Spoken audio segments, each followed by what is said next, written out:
Estamos de volta nesta terça-feira com mais notícias, mais informações do Fluminense para a gente falar um pouquinho de Libertadores também. Como assim Libertadores? Tá de férias, aliás, tá de sacanagem. Libertadores agora só depois da Copa do Mundo, sim, dentro de campo. Mas fora dela tem coisa acontecendo também, porque são coisas que nos interessam. O mercado de transferências vai esquentar, já está começando a dar uma esquentada, uma agitada, e o adversário do Fluminense nas oitavas de final pode sofrer com algumas saídas extremamente relevantes do seu elenco. Eu comentei isso, né, dias atrás, falando justamente sobre essa possibilidade do Independiente Rivadavia perder os seus destaques nesta janela do meio do ano.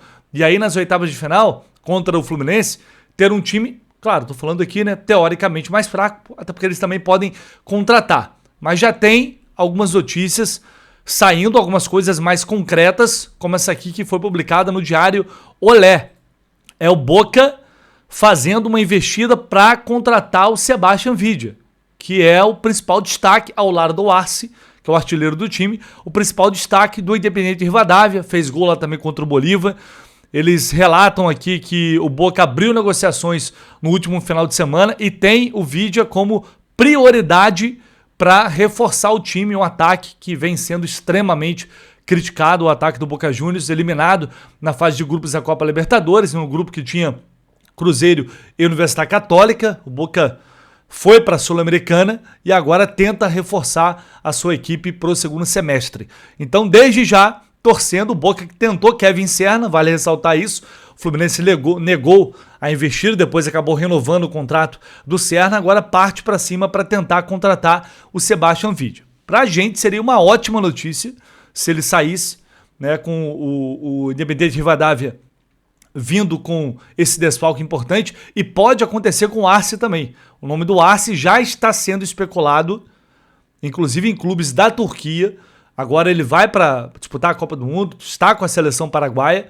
É um jogador que vem chamando muita atenção, fez muitos gols e é outro que pode ser alvo do mercado nesta janela de transferências. Então a gente está falando de uma possibilidade de a gente ter lá na frente um Independiente Rivadavia muito desfalcado. Agora, o Fluminense também vai passar por essa janela, né? E a gente precisa que essa janela seja positiva em relação a resolver as carências extremas desse grupo que estão aí expostas, e já falamos muito sobre elas, e ao mesmo tempo evitar que jogadores importantíssimos saiam, como é o caso do Martinelli. Então por isso eu destaco isso já há muito tempo. A gente vai ter um cenário muito diferente no segundo semestre, a depender do que vai rolar nesta janela de transferências. Por falar nisso, vamos ter Hulk, que chegou de maneira antecipada, né? Chegou antes da abertura do mercado, está aguardando, se preparando, treinando forte para iniciar sua trajetória com a camisa do Fluminense a partir do mês de julho. E o Filé, ele deu uma entrevista lá para o Charla Podcast, vou colocar na tela para vocês esse trecho do Filé falando sobre o Hulk. Ele se diz impressionado, e é uma coisa que eu já estava até para falar isso, compartilhar aqui com vocês. O Hulk vem agradando muito o clube assim, no dia a dia, no trato com as pessoas, no comprometimento, na vontade de absorver muito ali, de entender como funciona o clube. Treinos fortes, dedicação, empenho pelo atleta que ele é, isso é chovendo molhado, né? O Hulk vai sempre no limite, vai sempre no máximo, é um cara extremamente profissional. Mas vem chamando muita atenção a forma como ele está tentando fazer contato com todo mundo dentro do clube, entender ali as funções das pessoas que estão no dia a dia, no CT Calçachilho. É um cara que está sendo muito elogiado, principalmente pela sua humildade. E o Filé falou justamente isso nessa entrevista ao Charla Podcast. Vou colocar esse trechinho em que ele elogia bastante o Hulk. Cara, o Hulk tem uma força absurda. É o Hulk mesmo. Absurda. Os testes físicos dele lá, do isocinético, os testes de força, o teste de potência, esquece. O torcedor que, às vezes, ouve uma crítica de um rival, fala, ei, tá comprando o Hulk, já era, esse Hulk aí, o Galo já usou até o bagaço.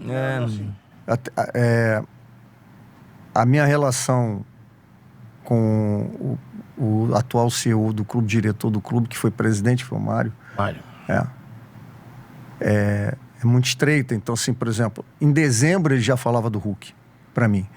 Falou assim, vou trazer o Hulk, o que você acha? E assim, a gente vê o histórico, sabe que alguns problemas físicos ele tem, que é normal. Sim. Você não tem. Vai evitar 100% problema físico? Não tem como, cara. Um jogador. Por causa do desgaste que é natural, a idade e tudo, né? Todo o processo acontece. Eu falei, cara, eu sou totalmente a favor. Por quê? Porque às vezes a liderança desse jogador, a presença dele vai criar uma diferença gigantesca no confronto com outros times. Além dele, na minha opinião, assim, olhando o Fluminense do jeito que ele está montado, ele se encaixar muito dentro dessa característica do Fluminense. Na minha opinião, é um fato, né? Cara, ele vai ajudar, não. Ele vai ser muito diferente. Vai ser um cara... Ele vai ser o protagonista da história aí. Eu acho que ele vai ser o protagonista de uma história. Aí, Tricolor. A galera Tricolor fica feliz com esse recado. O Fluminense precisava de um... Precisava de um cara desse. Um cara pra puxar, né? Ali, porque, é que nem eu falei pra vocês, nós tínhamos o Felipe Melo. Sim. Aí dentro do vestiário agora, além de tudo que ele vai colaborar dentro do campo, ele vai colaborar ali também como liderança no vestiário. Cliente, né? É diferente demais. No dia a dia o trato tá sendo bacana, assim, Não, o contato... os caras são fenomenal, pô. Humilde, simples, fala com todo mundo, passa em todos os setores, conversa com todo mundo. Muito diferente. Bacana. O Fluminense estava... aliás, merece jogador dessa prateleira, né? Desse nível. Né? Um jogador... Então a gente tá vendo aí um Filé praticamente profetizando que o Hulk vai ser o protagonista de grandes conquistas, assim como o Fluminense foi buscar naquela oportunidade um Felipe Melo muito desacreditado. E é a palavra de um cara que conhece, né? Não preciso nem falar sobre o Filé aqui. É um cara que não só ele conhece da profissão dele e faz mágica através dela, mas também conhece do dia a dia do futebol, conhece jogador de futebol. É um cara que está nesse ambiente a vida inteira, praticamente. E é claro que a palavra dele tem um peso muito grande e tomara que o Filé esteja muito certo. Tomara que o Rui consiga ser esse cara. É fato, o Fluminense precisa de uma figura como essa, precisa de uma liderança como essa. E eu acho que o Hulk pode representar isso também. Não pode se resumir a isso, tem que ter número dentro de campo, a gente sabe, não tem jeito. Aliás, o Fluminense está precisando de atacantes que resolvam, então a gente tem que ter um Hulk dentro de campo fazendo a diferença, mas fora dele, com toda a experiência, com todo o lastro que ele tem de carreira, eu acho que sem dúvida alguma ele pode ser um fator que venha fazer diferença ao longo desta temporada, uma figura que realmente hoje o time carece muito, e a gente já sentiu falta, principalmente em momentos decisivos desde o ano passado. Por falar Felipe Melo, que foi citado aí, hoje o Fluminense encaminhou a renovação de contrato com o Davi Melo, filho do Felipe Melo, até o final do ano que vem. O Davi é um jogador que vem treinando separado do grupo principal, até por isso o Felipe Melo vem dando porrada pra caramba no Zubeldia e externou essas críticas publicamente, não faz muito tempo, o fato dele não permitir que alguns jovens que não estão ali sendo relacionados ou sendo aproveitados no time profissional possam treinar com o grupo principal no CT. Em palavras do próprio Felipe Melo. Ele externou isso, deixou isso público, e aí, enfim, isso veio naquele momento também onde o Fluminense estava num momento de crise aguda ali, de quase eliminação na Libertadores. E o Davi é um jogador que já tem 20 anos, ano que vem ele não pode jogar mais pelo Sub-20, ele naturalmente vai ser emprestado, e é um jogador que até agora não dá nenhum sinal de que vai ser realmente aproveitado, né, no elenco profissional. Por isso eu não entendo muito bem essa renovação, apesar de que não chega a ser uma novidade, o Fluminense já fez isso com outros jogadores, de renovar para emprestar, e aí torcer para valorizar e quem sabe fazer negócio a partir disso, porque a tendência é ele ser emprestado agora, e talvez ano que vem vai depender de uma avaliação na pré-temporada, mas é um jovem que teve 2 chances esse ano no Campeonato Carioca, não demonstrou assim muita força, potencial, e agora está nessa situação de não poder treinar com o grupo, não joga pelo Sub-20, e por isso o caminho é ir para outro clube, mas agora com contrato renovado, Davi Melo, filho do Felipe Melo. E falando mais um pouquinho sobre o mercado, jogadores que podem deixar o Fluminense, parece que Freitas está nessa lista. Ele foi alvo do Bolonha no início do ano, uma negociação que acabou não indo para frente, porque o Fluminense recusou uma oferta de 5 milhões de euros, isso daria mais de 30 milhões de reais pelo Freitas. Lá na Itália, eles chegaram a dizer que o Bolonha poderia esticar a corda e chegar ali próximo a 7 ou 8 milhões de euros, mas essa segunda proposta, ela não veio. E depois, enfim, né, a relação foi se desgastando, o Freitas passou a ser muito criticado pelo torcedor e até hoje isso é muito lembrado. Ainda dizem por lá que existe a possibilidade de uma nova investida no meio da temporada. E hoje o Wilson Forte, lá na Central Fluminense, informou que clubes da Turquia, 2 clubes da Turquia, sondaram a situação do Freitas. Aliás, falei do Wilson Forte, da Central Fluminense, ele também informou inicialmente, ele deu a notícia do Davi Melo, filho do Felipe Melo, que eu confirmei depois só para colocar os créditos aí certinho, tá? Então ele disse que clubes da Turquia também sondaram a situação do Freitas e pode chegar alguma coisa nessa janela. E isso, eventualmente, pode ajudar o Fluminense a ganhar um pouco de fôlego para, por exemplo, tentar a contratação do Nino, se for o caso.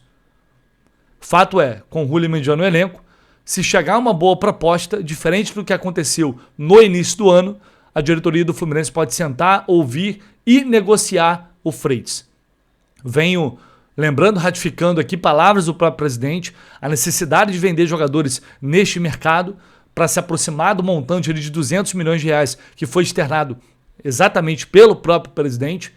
Então o Fluminense vai ter que se movimentar para chegadas e saídas, e saindo vai ter que buscar soluções para repor essas possíveis saídas, até porque hoje, gostando ou não, o Freitas é titular do Fluminense. Tá? Então surge aí realmente a possibilidade do mercado voltar com ofertas e propostas. Sondagem é uma coisa, proposta na mesa é outra, mas vale a gente ficar atento, porque parece que o Freitas é bem visto por clubes europeus, claro, clubes do menor escalão, não do primeiro escalão, evidentemente, mas quem sabe não chega aí uma proposta igual ou talvez até superior em relação ao que o Bolonha ofereceu no início do ano. Tenho certeza que é uma notícia que não vai deixar ninguém triste, né? Deixa aqui seu like, se inscreva no canal, sempre trabalhando para deixar você muito bem informado, e a gente volta, claro, com mais notícias assim que possível. Tamo junto, valeu!